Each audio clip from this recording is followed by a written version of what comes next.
Muchas gracias también a la Consejería de Industria, Empleo y Comercio por la invitación y a FIDE y a la Fundación FIDE Caja Canaria. Muchas gracias por la organización y por invitarnos a esta jornada. En 30 minutos quiero tratar de explicar de la manera más sencilla e incluso llegar a un lenguaje coloquial cuáles son los beneficios fiscales que nos encontramos o que son aplicables al sector industrial. Sé que es difícil, pero voy a tratar, ese es mi objetivo en estos 30 minutos, que por lo menos al acabar los 30 minutos ustedes se queden con los 4, los 5, los 6 beneficios fiscales que se puede aplicar al sector industrial. Que lo tengan en la cabeza, no vamos a salir de aquí sabiendo absolutamente todos esos beneficios, pero que tengan las ideas básicas. Ese es el principal objetivo, a ver si lo logro en 30 minutos. Cuando hablamos del sector industrial nos estamos refiriendo al sector industrial tradicional y lo que se empieza a denominar, o que ya se lleva un tiempo denominando, economía verde, lo que estábamos hablando de todo el tema relacionado con protección de medio ambiente, tratamiento de residuos, innovación tecnológica, energías renovables y demás. No solo a la industria tradicional, sino a todo ese abanico que creemos que es por donde se puede desarrollar en Canarias, que tiene condiciones para eso y por lo tanto se tiene que potenciar. Dos aspectos antes de empezar. Todos los beneficios que estamos hablando están referidos al impuesto sobre sociedades o al impuesto a la renta, cuando desarrolla el empresario una actividad empresarial, es decir, estamos en tributación directa. Son todos beneficios aplicables en impuestos sobre sociedades y impuestos sobre la renta. Y en la ponencia hay mucha más información de la que vamos a decir. Yo he tratado de poner ahí mucha información para que cuando las tengan por lo menos les sirva de referencia para verlo en profundidad o preguntarlo en profundidad a las personas que los están asesorando en estos momentos. Básicamente el esquema que vamos a hacer es una pequeña introducción y luego cada uno de los beneficios fiscales voy a dar las líneas básicas y para entender un poco la filosofía, lo que se persigue con ese beneficio. Todos sabemos que las Islas Canarias siempre han contado con un régimen fiscal distinto al resto del territorio, con una menor presión fiscal. Todo eso se traduce en un régimen económico y fiscal llamado REF, un régimen económico y fiscal, el famoso REF, y en el famoso REF hay 3 principales beneficios fiscales que se pueden aplicar al sector industrial. La bonificación a la producción de bienes corporales, que yo creo que es el elemento estrella y que va encaminado principalmente tanto para el sector industrial como para el agrícola, ganadero y pesquero. La reserva para inversiones, la ya famosa reserva para inversiones, y la zona especial canaria. Se configura otro cuarto beneficio fiscal, pero es más desde el punto de vista de tributación indirecta y por eso no lo hemos visto. Con lo cual, estos 3 beneficios son de exclusiva aplicación en Canarias. De exclusiva aplicación en Canarias. De hecho, ahora se está ya renovando este REF para el periodo del 2014 al 2020. Hasta ahora hemos estado con un REF que se aprobó, que entró en vigor en el 2007 hasta el 2013 y ahora se está renovando, y en esa renovación muchas de las cosas que vamos a hablar se están tratando, si hay alguna pequeña distorsión técnica o se quiere potenciar una determinada actividad económica, se está tratando en esta renovación de estarlo incluyendo. De hecho, ya en prensa está saliendo bastantes cosas relativas a la renovación del REF. Como decía, esos 3 eran 3 vehículos, 3 beneficios fiscales solo aplicables en Canarias. Después tenemos un conjunto de deducciones que se aplican en todo el territorio nacional, que vienen regulados en el impuesto sobre sociedades, que tratan de incentivar unas determinadas actividades, y son las típicas deducciones de investigación y desarrollo, la famosa I+D+I, una muy residual que es formación del personal en el uso de las nuevas tecnologías, una deducción por activos destinados a protección de medio ambiente y la deducción por activos fijos. Aquí nos encontramos otra vez en la deducción por activos fijos, que solo es de aplicación en Canarias. Es la típica deducción que ha existido siempre en el impuesto sobre sociedades. Cuando en el año 95 se transforma el impuesto, pues la van eliminando, la dejan solo un año en el 96 en todo el territorio nacional, y a partir de ese año, desde el 96 hasta la actualidad, solo se aplica en Canarias. Así que en Canarias tenemos, aparte de las deducciones que tiene el resto del territorio, tenemos esa deducción por activo fijo, pero además tenemos que todas esas deducciones, cuando estamos hablando de sociedades domiciliadas en Canarias, con actividad en Canarias, con inversiones en Canarias, los tipos de esas deducciones que en el resto del territorio se aplican en Canarias, tienen un diferencial, por lo cual ya tenemos otra ventaja más dentro de Canarias. Tenemos los 3 que veíamos que eran de exclusiva aplicación, bonificación, RIC y SEC. La deducción por activo también la podíamos incluir, y aparte tenemos las mismas que el resto del territorio, pero con unos diferenciales muy grandes en cuanto al tipo de deducción que podemos aplicar. Empezamos por la que yo creo que es la más importante para el sector industrial y que prácticamente está hecho para el sector industrial, para el sector agrícola, el ganadero y en cierta manera para la pesca, y es la bonificación a empresas productoras. ¿En qué consiste? Básicamente, de una manera sencilla, una bonificación del 50% en la cuota íntegra del impuesto sobre sociedades del rendimiento derivado de la venta de bienes corporales. Tenemos una sociedad que produce bienes corporales, que procede a la venta de esos bienes corporales, pues el beneficio que proceda de esa actividad va a estar bonificada en un 50%. Con lo cual, de entrada ya tenemos una bonificación sobre unos rendimientos de un 50%. Como decía, se pueden acoger empresas del sector agrícola, ganadero, pesca e industria. Se pueden beneficiar empresas domiciliadas en Canarias y que realicen la producción en Canarias, o empresas que no estén domiciliadas en Canarias pero que realicen una actividad de producción en Canarias a través de establecimientos permanentes. Y como es una ayuda de Estado, tiene unas limitaciones y no va a ser de aplicación a las actividades de construcción, de fibra sintética, industria del automóvil, siderurgia e industria del carbón. En eso no va a ser, a esas industrias no se le va a poder aplicar esa bonificación.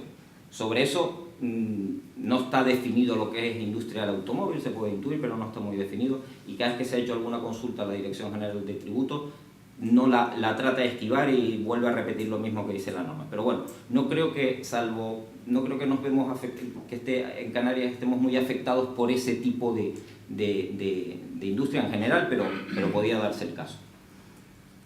Con este ejemplo lo podemos entender, es decir, tenemos un beneficio procedente de la venta, de la producción de un bien corporal y de la venta posterior de ese bien corporal de 100 euros, aplicamos el tipo general del impuesto que situamos en un 30%, nos da una cuota íntegra en un 30%.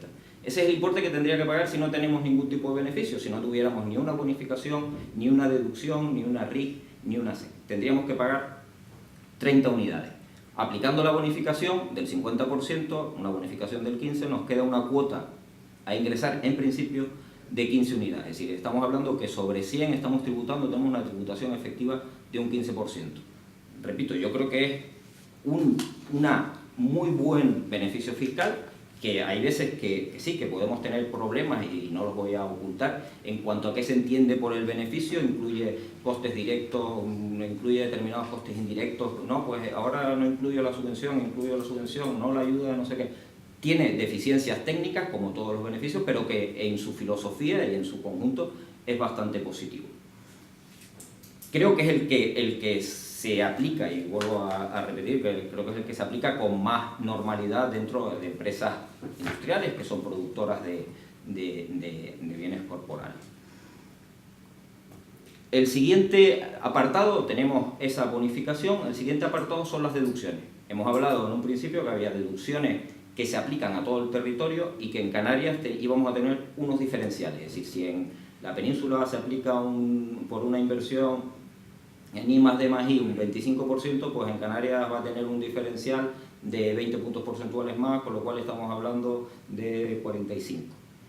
Ese diferencial es muy importante, y ahora lo veremos en un cuadro, pero ese diferencial es muy importante.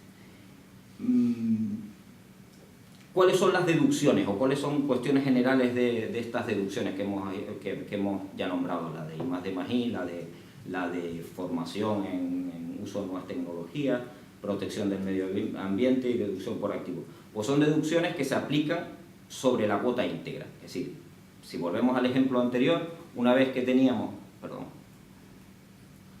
si volvemos al ejemplo anterior, aquí teníamos un beneficio de 100, un tipo del 30, bonificación del 50, que era un 15, y una cuota a ingresar de 15. Sobre esto, sobre lo pendiente que teníamos en principio que pagar, sobre lo que se va a aplicar las deducciones. A esas deducciones normalmente no me voy a poder comer esa cuota del 15 en su totalidad, con lo cual hay unos límites de aplicación. Es decir, en principio tengo derecho a una deducción, realizo una inversión, aplico un tipo que veremos en función de cada uno, son distintos, pero ese crédito, ese derecho que he generado, esa deducción, es posible que no me la pueda comer en su totalidad porque la cuota me la van a limitar. El legislador dice, oye, pues si tienes que pagar 15, no te puedes comer la totalidad de esa cuota con deducción. En principio, hay otras, como la deducción por activos, que sí que me permite esa términos coloquiales, comerme toda la cuota que tenía que pagar, con lo cual al final la tributación es cero. Es importante también destacar que si genero una deducción por la actividad que haya realizado, por la inversión que haya realizado, y no la puedo utilizar en el año en el que estoy, en el año en que la he generado, en principio la puedo utilizar en los 15 años siguientes, ¿vale? Es decir, la hemos dejado para los 15 años siguientes. En el caso de las de I+D+I es 18, ¿vale? Tiene otro beneficio adicional, el caso de inversión, la de I+D+I son 18. En el caso de deducción por activo fijo en Canarias, como viene de un régimen, no lo voy a explicar, pero un régimen diferente, es tan solo 5 años, mientras que todas las deducciones vamos a tener derecho a utilizarlas durante 15 años, las de I+D+I voy a tener derecho a utilizarlas durante 18, la de deducción por activos en Canarias solo la voy a poder utilizar durante 5 años. Los pendientes solo voy a poder utilizar durante los 5 años y a partir de ese momento ya pierdo la deducción si no la he aplicado. Hay un orden establecido, esto es más técnico que otra cosa, un orden establecido cuáles son las deducciones, pero sí hay dos cosas que creo que son importantes. Una, el mantenimiento. Realizo una inversión, tengo derecho a una deducción y por lo tanto estoy adquiriendo un compromiso. El compromiso es, oiga, esa inversión que usted haya realizado, manténgala en su activo. Y normalmente me están hablando de 5 años o su vida útil si es inferior, o 3 años cuando estamos hablando de bienes muebles. Realizo una inversión, pero el activo, con esa inversión, genera una deducción y lo que me dicen es, oiga, el activo manténgalo usted el activo manténgalo en su activo, el elemento manténgalo en su activo. ¿Y qué ocurre si hay algún incumplimiento? Es decir, yo he comprado una maquinaria, con esa maquinaria me he acogido a deducción por activo, he generado una deducción y al cabo de 2 años esa maquinaria la vendo. Estoy incumpliendo uno de los requisitos porque me estaban diciendo que tenía que estar 5 años. Pues ese incumplimiento lo que me viene a decir es, en el momento que incumplas, es decir, en el momento que has realizado la venta, mira a ver la deducción que generó esa maquinaria, mira a ver lo que aplicaste en los años anteriores y págamelo, ingrésamelo en el año del incumplimiento y con intereses de demora. Sencillamente, como has incumplido, devuélveme de lo que te habías beneficiado. Una cosa que tiene, en cierta manera, bastante lógica. Después, ya digo, la parte técnica de cómo se regulariza, tal, pero es básicamente eso, que la deducción que has utilizado y que has incumplido uno de los elementos, devuélveme el importe que utilizaste y págame intereses de demora desde ese año. Aquí les pongo un poco para que vean del tipo de deducción que estamos hablando, cuáles son los porcentajes de deducción que hablamos y cómo son los diferenciales con respecto al territorio nacional con respecto a Canarias. En investigación y desarrollo, porque distingue dos partes, investigación y desarrollo e innovación tecnológica, I+D+I la divide en I+D y luego la I pequeña, y si estamos en el territorio nacional por unas determinadas inversiones un 25%, en Canarias el diferencial es un 45%. Es decir, el tipo que se le aplica en Canarias a esa inversión, mientras que en la península voy a tener derecho a un 25%, en Canarias voy a tener derecho a un 45%. En innovación tecnológica hablamos de 12 y 32, en formación profesional, utilización de nuevas tecnologías de 1 a 21, en deducción de medio ambiente de 8 a 28, es decir, que los diferentes 20 puntos porcentuales, y la deducción por activo, repito, no se aplica en territorio nacional y se aplica en Canarias con un tipo del 25 y con un límite de la cuota del 50. Lo importante también de la deducción por activos en Canarias es que no entra, un aspecto técnico, pero que no entra en juego con el resto de deducciones. Cuando me puedo comer una cuota independiente del resto de deducciones, con lo cual la ventaja es mucho mayor. Bien, empezamos ahora con las 3 deducciones que hemos hablado, muy por encima. ¿Qué es la deducción por activos fijos en Canarias? Se aplica a la inversión inmovilizado material que se realice en activos, tanto fijos como usados, tanto nuevos como usados. ¿Cuál es el problema? Que los usados siempre me me solicitan que explique que la compra de ese bien usado supone una mejora tecnológica. Bastante complicado después en la realidad, pero bueno, está la posibilidad de usado.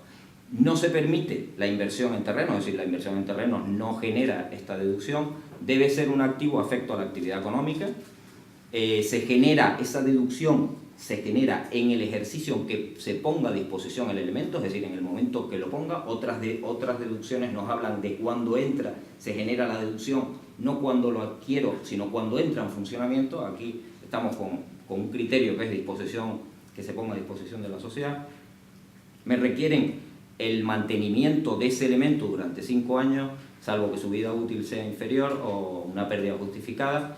Y aquí hablo de compatibilidad con otros beneficios.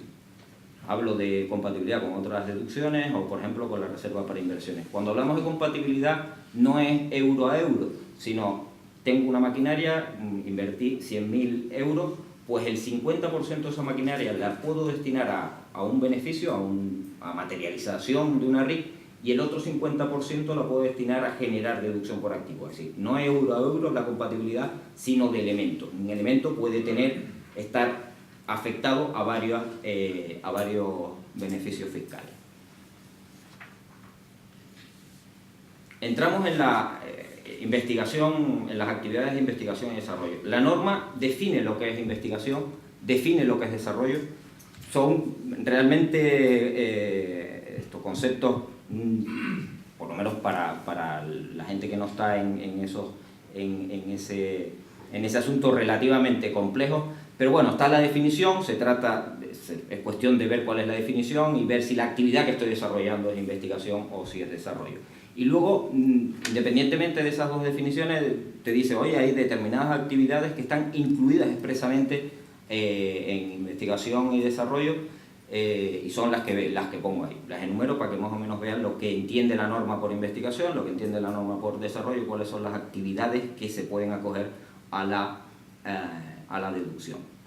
¿Cuál es la base? Es decir, la base de la deducción es la inversión que he realizado, tanto en gasto en intangible, gasto en activo fijo. Cuando hablamos de gasto en activo fijo estamos hablando de la amortización del elemento que haya utilizado, inversiones en inmovilizado material e inmaterial, excluido, siempre está con la exclusión de inmuebles y terrenos. Y también se entiende como gasto y por lo tanto como inversión las cantidades pagadas a terceros para la realización de esas actividades. Si realizo una actividad de investigación y desarrollo y estoy pagándole a un tercero, que es el que está realizando esa actividad en mi nombre, pues esas cantidades que le pago al tercero es inversión y también sirven.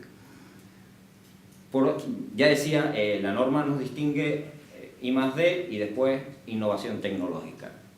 La innovación tecnológica se puso, en principio siempre ha existido la de I+D, y la innovación tecnológica se fue introduciendo pues poco a poco y es relativamente nueva, entre comillas, lo es relativamente nueva. Creo que es más sencillo lograr la deducción por innovación tecnológica que lograrla por investigación y desarrollo, y por eso yo creo que ampliaron el abanico. La norma nos define qué es innovación tecnológica, qué entiende por innovación tecnológica, y también nos dice cuáles son las actividades incluidas expresamente, además de las definidas anteriormente. La base de la deducción, lo mismo, la inversión que realice en esa innovación, toda la inversión que realice en esa innovación. Y es curioso porque aquí, por ejemplo, nos pone como inversión si adquiero una patente, una licencia, eso es innovación y por lo tanto esa inversión que yo realice se puede acoger a la deducción, o también la obtención del certificado ISO 9000, aparte de otros que podemos ver ahí. Teníamos qué es lo que define I+D, qué es lo que define como innovación tecnológica, y después aquí lo que les he puesto es algunas peculiaridades o algunas cosas generales de aplicación en la deducción por I+D+I.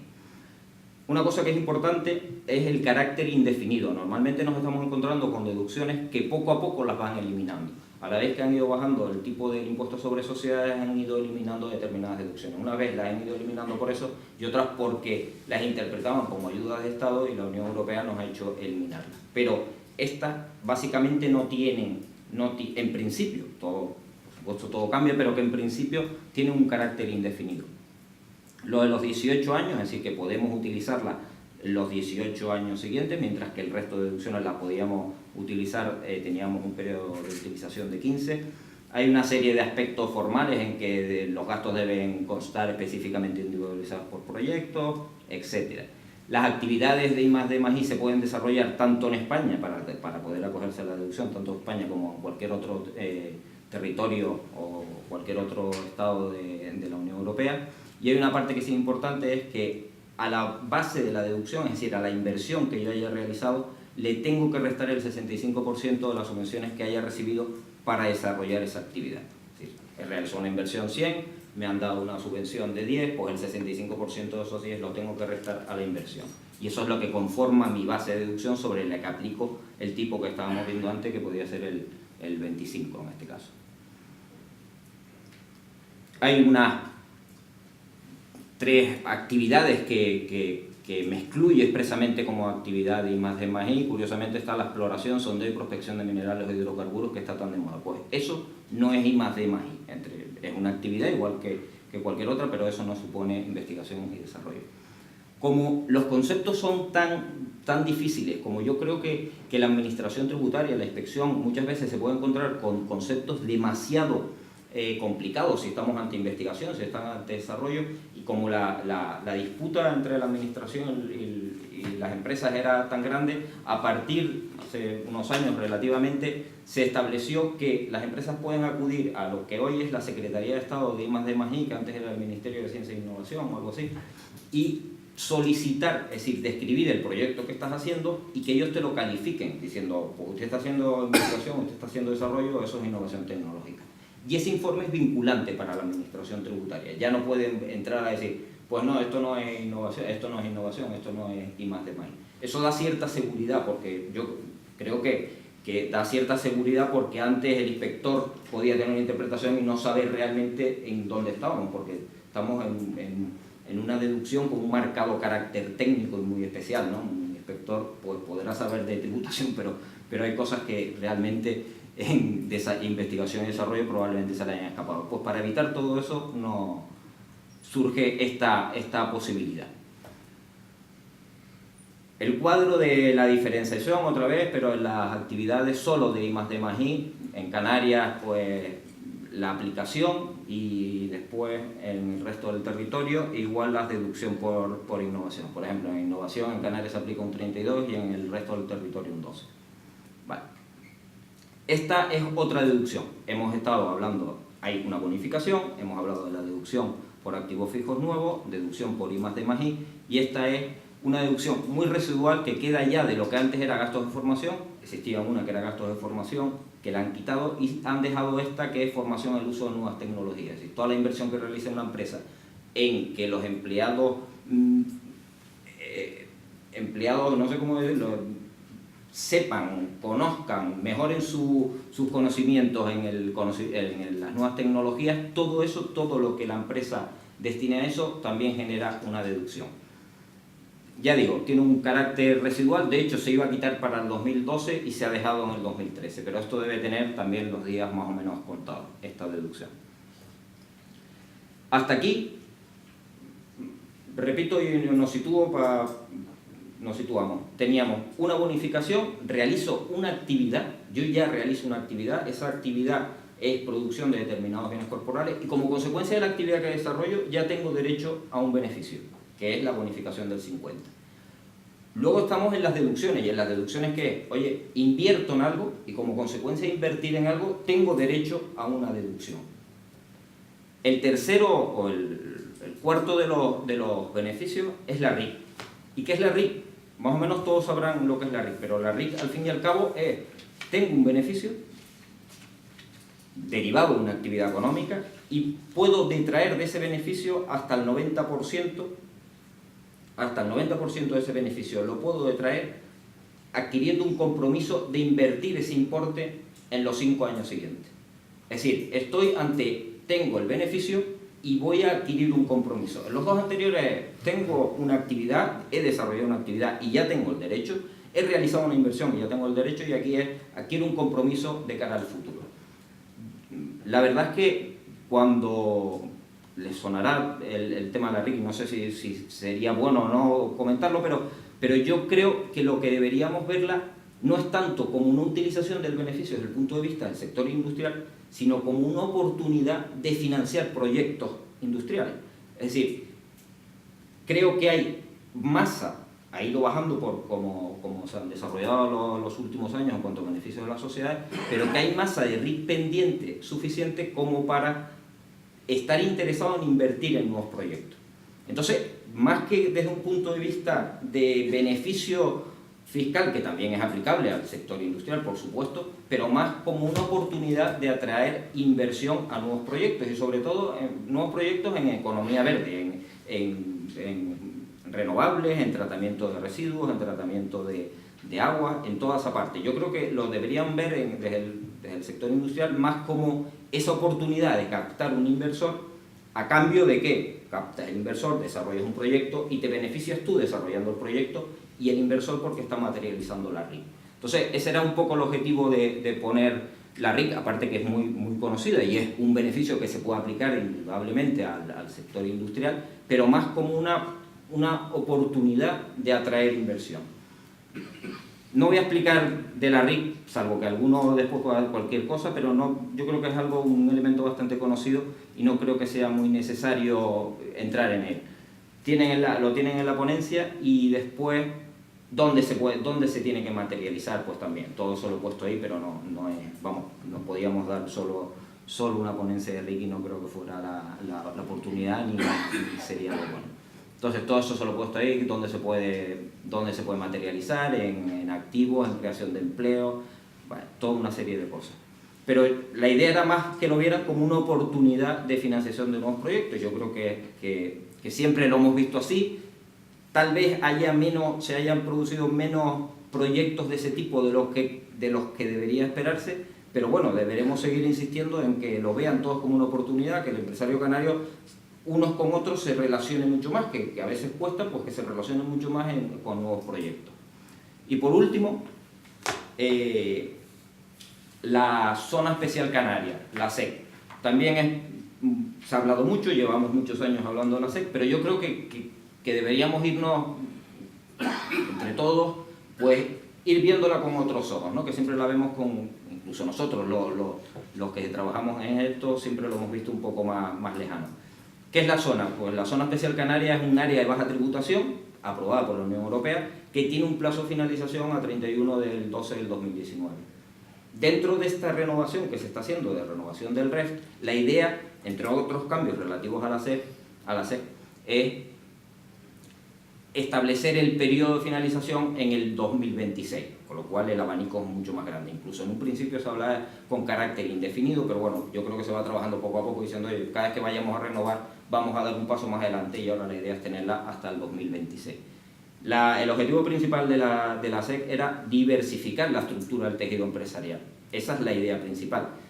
Los proyectos que entran en la SEC, muchos son novedosos, por lo tanto sí que están diversificando, pero yo creo que debería haber sido mucho más el impulso, desde que está funcionando, mucho más grande el impulso de lo que ha existido. Por eso digo que entre todos deberíamos verla con otros ojos y cuando estemos en un proyecto de inversión, por lo menos tenerla activada, un proyecto nuevo, ver si cabe o no cabe dentro de la SEC. Como decía, es un área de baja tributación y se tiene que cumplir una serie de requisitos. Es una entidad de nueva creación, domiciliada en Canarias y con la sede de dirección efectiva en el ámbito geográfico de la SEC. Al menos uno de los administradores debe residir en Canarias. Una inversión mínima de 100.000 euros a realizar en los dos primeros años desde que se ha autorizado a la entidad como SEC. Si estamos en Gran Canaria o en Tenerife, en el resto de las islas estamos hablando de 50.000 euros de inversión y crear al menos 5 puestos de trabajo dentro de los 6 meses siguientes a la autorización como entidad SEC y esos 5 puestos mantenerlos durante los años que está dentro de la SEC. En el resto de islas estamos hablando de 3 empleos. Y una cosa que es importante es la SEC te marca cuáles son las actividades que puedes desarrollar. Entonces, que la actividad que vayas a desarrollar se hace. Pero bueno, como esto requiere una autorización previa, presentar un proyecto a la SEC, decir voy a desarrollar esto, te la califican, al final ya si no llevas esa actividad no te la califican como SEC. Pero en definitiva es la constitución de una nueva sociedad para desarrollar un proyecto y con esos requisitos de inversión, 100.000, 5 puestos de trabajo. Cuando vemos el anexo de la normativa de la ley donde se regula la SEC, vemos que yo creo que más del 90%, más del 95% son actividades industriales. Es decir, que desde el principio tenía un marcado carácter de diversificar hacia la industria. Es decir, que yo creo que el 95% de las actividades eran actividades industriales. Poco a poco se han ido incorporando pues todas las renovables se incorporaron y demás, se les va dando, y eso es otra de las cosas que están haciendo ahora la renovación, se está intentando meter más cantidad de actividad. Sí que es verdad que tiene un defecto desde el punto de vista industrial, y es que la SEC, cuando estamos hablando de industria y no de servicios, me limita la zona donde puedo realizarla. Es decir, hay una limitación geográfica, y yo creo que eso sí que no ha dejado crecer mucho porque el suelo estaba limitado, había pues cierta especulación, ¿no?, con el suelo, pero eso lo ha limitado. Yo creo que otra de las cosas que se está haciendo ahora en la renovación es decir, oye, deja que no haya limitación en el suelo, como no hay limitación hoy en las empresas de servicio de la SEC. Una empresa que preste servicio y que sea una entidad SEC la puede desarrollar en cualquier sitio y no tiene una limitación geográfica. Tenemos una sociedad con esas características, y ¿cuál es su principal beneficio? El principal beneficio es que tributa al 4%. Estamos hablando de que en general se tributa al 30% y una entidad SEC tributa al 4%. Tributa al 4% por las actividades que desarrolla dentro de la SEC, por la propia actividad de la SEC. Hay una forma de calcular la base imponible, pero bueno, al final y al cabo es lo que estoy diciendo, es decir, es la actividad que desarrolla la SEC tributa al 4%. Y después hay otra parte que me limita, y es que esa base imponible, que tributa al 4%, va a estar limitada. Es decir, no todo el beneficio va a tributar al 4%. Y así nos encontramos que, dependiendo de qué actividad desarrollamos y del número de empleados, tenemos esta escala. Las actividades industriales con empleados de 3 a 8 puestos de trabajo creados, están, esto está a 2.000, el primer 1.800.000 euros de beneficio tributa al 4%. Si tenemos un beneficio de 2 millones, el primer 1.800.000 tributa al 4% y los 200.000 euros restantes tributan al 30%. También se está intentando ampliar esa base imponible que se acoja a la SEC. En cierta manera puede resultar también que el beneficio no está limitado, pero bueno, 3 a 8 empleados y 1.800.000, pues todo eso tributaría al 4%. Después hay una serie de defectos técnicos. No se acoge a la deducción por imposición si encima de la SEC hay otra sociedad y distribuye dividendos. Una serie de cosas que yo creo que la tendencia es a corregirla. Una cosa es que la Unión Europea nos deja corregir esos aspectos, pero yo creo que es una tendencia que se trata de mejorar. Es decir, cada vez que se ha ido renovando el REF, se ha mejorado en todo lo posible la SEC, y yo creo que esa es la tendencia, es decir, es tratar de tenerla indefinidamente, entre comillas, y de mejorar todas las deficiencias técnicas que venían. No, debemos partir de la idea que la idea inicial de la SEC era atraer capital extranjero. Esa era la idea inicial. Eso todo ha ido variando y al final le estamos dando cabida a capital nacional, también con cierta lógica, con lo cual yo creo que la evolución ha sido en ir mejorando el instrumento, y repito, yo creo que no deberíamos perderlo de vista ni los profesionales, ni los que están en proyectos nuevos, ni nosotros por otro lado, que hay veces que la hemos criticado en exceso. Bueno, como conclusión de los 30 minutos, que yo creo que llevo 5 más, y del objetivo que me había marcado al principio, yo creo que lo que quiero transmitirles es: tenemos un mapa de beneficios fiscales aplicable al sector de la industria que es muy bueno. Si nos comparamos con el resto del territorio nacional, vamos, probablemente el mapa que tenemos de beneficios es toda una envidia. ¿Tiene deficiencias? El marco regulatorio es muy bueno. ¿Tiene deficiencias? Obviamente, tiene un montón de deficiencias, pero que bueno, que en general el marco regulatorio es muy bueno. La combinación de los distintos beneficios, como decíamos al principio, bonificación, más deducción por activos fijos y tal, puede llegar a una tributación cero, por lo cual es importante también el saber combinar los beneficios, el conocerlos y saber, oye, pues combino bonificación, si es posible, con deducción o con deducción por I+D+I, etc. Es decir, puede llegar a que mi factura fiscal sea cero. Y eso en el resto del territorio tampoco se puede lograr, con lo cual también es una ventaja indudable. Y lo que había comentado Larry, no verla tanto desde un punto de vista de beneficio fiscal, que es obvio que es buenísimo y que ha sido, junto con la deducción por activos y con la bonificación, los 3 motores de beneficios fiscales aplicables en Canarias, pero como una oportunidad de financiar nuevos proyectos. Yo con esto ya acabo y espero que, bueno, haber logrado, aunque sea un poco, el objetivo que me marqué al principio. Muchas gracias y